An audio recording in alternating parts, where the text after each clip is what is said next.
So guys, katong pag wala na kaayoy init, diretso na dayon mi sa dagat. The kids were very excited. So si kuya nag-una. Sunod lang mi because wa mami katultol. I was doing beach. Huh? I was doing beach. You want unsa? I was doing Swim. Ina, hi, I want to swim in the beach. I was doing beach. Yes. So in a few minutes, nabot rami dayon. The sun is setting down. So as you can see, daghang kaayong nangaligo. Daghang kaayong tao. Well, of course, it's holiday, so daghang dyan tao, di ba? So guys, nindot kayo lahang sand. I really love it. And na-amaze ko.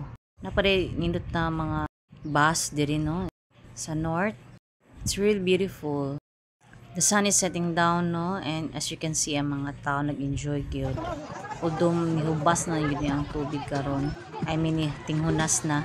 But you can see, no, nindot gyud ilang bus, oh. And beautiful kayo ang sunset.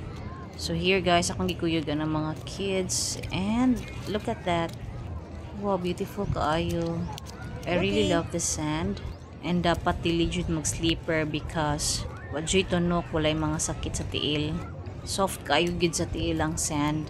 Di ka mahadlok for the kids.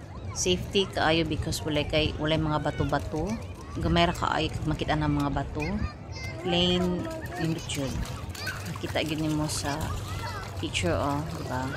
And it's so refreshing. Ato ni higupon tanan hangin dinhi. Kay wala ni sa syudad. Obviously limpyo ka itong hangin naghihigop karong aning panahon na.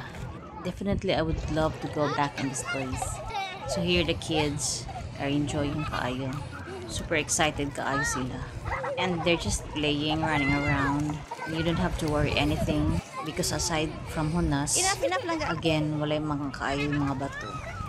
So mora ni akong nakuha na video for this part and sayang kaayo wala na akong makuha iyang uban. Kinaliging multitasking ta guys. Struggle is real. Pero sige lang, laban lang. So guys, thank you for dropping by. And please watch my next vlogs. Bye for now and have a good day.